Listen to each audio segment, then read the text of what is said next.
ಶ್ರೀಮಾತ್ರೇ ನಮಃ. ಈ ದಿವಸ ವೈಶಾಖ ಶುದ್ಧ ಅಷ್ಟಮಿಯ ತಿಥಿ. ಈ ದಿವಸ ದಶಮಹಾವಿದ್ಯೆಯರಲ್ಲಿ ಒಬ್ಬಾಕೆ ಆದಂಥ ಬಗಳಾಮುಖಿಯ ಜಯಂತಿ ಅಂತ ಆಚರಣೆ ಮಾಡುವಂಥ ಒಂದು ಪರಂಪರೆ ಇದೆ.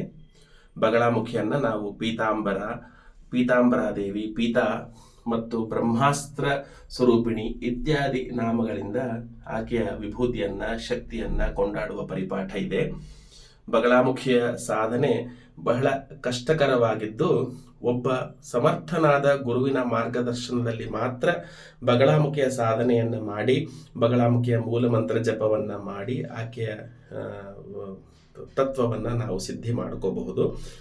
ಆದರೆ ಯಾವುದೋ ಮುದ್ರಿತ ಪುಸ್ತಕದಲ್ಲಿ ಅಥವಾ ಬೇರೆ ಯಾವುದೋ ಒಂದು ಮಾಧ್ಯಮಗಳಲ್ಲಿ ಬರುವಂತಹ ಮೂಲ ಮಂತ್ರವನ್ನು ನಾವು ತಿಳಿದುಕೊಂಡು ಅದನ್ನು ಪಾರಾಯಣ ಜಪ ಮಾಡುವುದರಿಂದ ಒಳ್ಳೆಯ ಫಲಗಳಿಗಿಂತ ಹೆಚ್ಚಾಗಿ ಯಾವುದೇ ವ್ಯತಿರಿಕ್ತವಾದಂಥ ಫಲಿತಾಂಶಗಳು ದೊರಕುವಂಥ ಸಾಧ್ಯತೆ ಇದೆ. ಯಾಕಂದರೆ ಯಾವ ವಿಧಾನದಲ್ಲಿ, ಯಾವ ರೀತಿಯಲ್ಲಿ, ಯಾವ ಪದ್ಧತಿಯಲ್ಲಿ, ಯಾವ ಗುರು ಪರಂಪರೆಯಲ್ಲಿ ನಾವು ಆಕೆಯ ಮೂಲ ಮಂತ್ರದ ಅನುಷ್ಠಾನ ಮಾಡಬೇಕು, ಜಪವನ್ನು ಮಾಡಬೇಕು, ಅದಕ್ಕೆ ವ್ಯತಿರಿಕ್ತವಾಗಿ ನಾವು ಏನಾದರೂ ಮಾಡಲಿಕ್ಕೆ ಹೋದರೆ ಆ ಬ್ರಹ್ಮಾಸ್ತ್ರ ಸ್ವರೂಪಿಣಿಯಾದಂಥ ದೇವಿಯ ಆಗ್ರಹಕ್ಕೆ ಪಾತ್ರರಾಗಬೇಕಾದಂಥ ಸಾಧ್ಯತೆ ಇದೆ.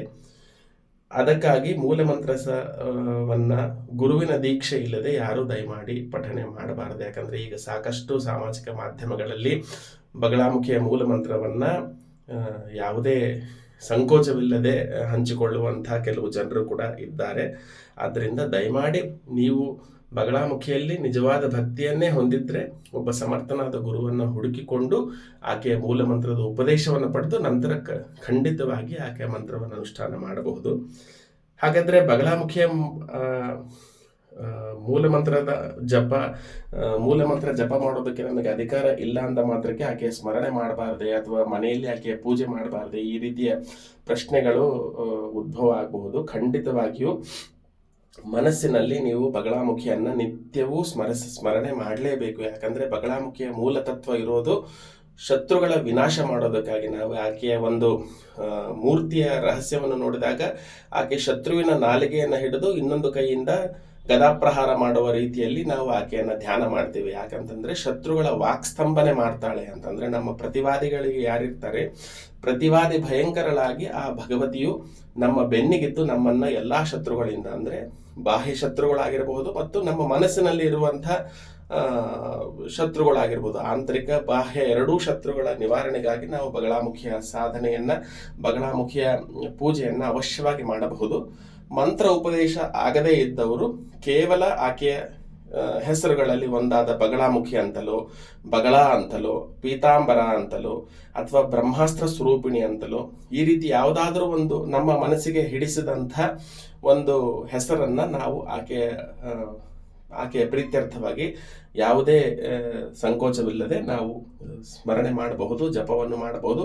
ಓಂ ಬಗಳಾಮುಖೇ ನಮಃ ಅನ್ನೋ ನಾಮ ಮಂತ್ರವನ್ನು ಕೂಡ ನಾವು 108 ಬಾರಿ ಆಕೆಯ ಪ್ರೀತ್ಯರ್ಥವಾಗಿ ಈ ದಿವಸ ನಾವು ಜಪ ಮಾಡಬಹುದು. ಯಾಕೆ ಅಂತಂದರೆ ಈ ದಿವಸ ಅಂದರೆ ವೈಶಾಖ ಶುದ್ಧ ಅಷ್ಟಮಿಯ ದಿವಸ ವಿಷ್ಣು ಧ್ಯಾನಿಸಿದಂತೆ ವಿಷ್ಣುವಿನ ಒಂದು ಸಂಕಲ್ಪದ ಮೇರೆಗೆ ಭಗವತಿಯು ಹರಿದ್ರಾ ತೀರ್ಥದಲ್ಲಿ ಪೀತಾಂಬರ ರೂಪದಲ್ಲಿ ಪ್ರಕಟಳಾಗಿದ್ಲು ಅಂತ. ಆಕೆಗೆ ಪೀತಾಂಬರ ಅಂತ ಯಾಕೆ ಕರಿತೀವಿ ಅಂತಂದರೆ ಆಕೆ ಸದಾ ಹಳದಿ ಬಣ್ಣದ ವಸ್ತ್ರಗಳನ್ನು ಉಟ್ಟುಕೊಂಡಿರ್ತಾಳೆ, ಹಳದಿ ಬಣ್ಣದ ಹೂಗಳಿಂದ ಮಾಡಿರ್ತಕ್ಕಂಥ ಹಾರಗಳನ್ನು ಧರಿಸಿರ್ತಾಳೆ.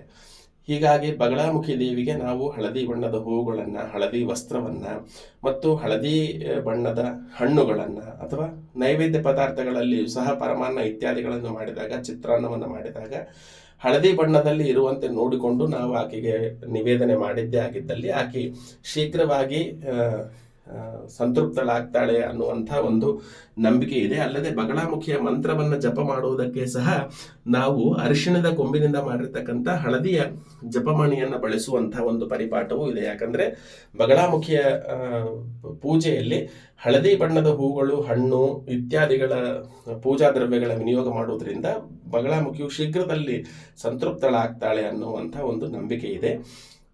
ಈಕೆಯನ್ನು ಮತ್ತೊಮ್ಮೆ ನಾನು ಏನು ಹೇಳೋಕೆ ಇಷ್ಟಪಡ್ತೀನಿ ಅಂತಂದರೆ, ಕೋರ್ಟ್ ಕಚೇರಿಗಳಲ್ಲಿ ನಮ್ಮದು ಯಾವುದೋ ಒಂದು ಕೇಸ್ಗಳನ್ನು ಏನಾದರೂ ತೊಂದರೆ ಆಗಿದ್ರೆ ಅಥವಾ ಸಜ್ಜನರಿಗೆ ಯಾವುದೋ ರೀತಿಯ ಶತ್ರುಗಳ ಕಾಟ ಅಥವಾ ಯಾವುದೇ ರೀತಿಯ ಮಾಟ ಮಂತ್ರ ಅಥವಾ ತೀವ್ರವಾದಂಥ ರೋಗ ಅಥವಾ ಮನೆಯಲ್ಲಿ ಹಣ ನಿಲ್ಲದೆ ಖರ್ಚಾಗಿ ಹೋಗ್ತಿದ್ರೆ, ಈ ಥರದ ಯಾವುದೇ ಸಮಸ್ಯೆಗಳಿದ್ದಾಗ ಅವಶ್ಯವಾಗಿ ನಾವು ಬಗಳಾಮುಖಿಯನ್ನು ನಿತ್ಯದಲ್ಲಿ ಸ್ಮರಣೆ ಮಾಡಬಹುದು.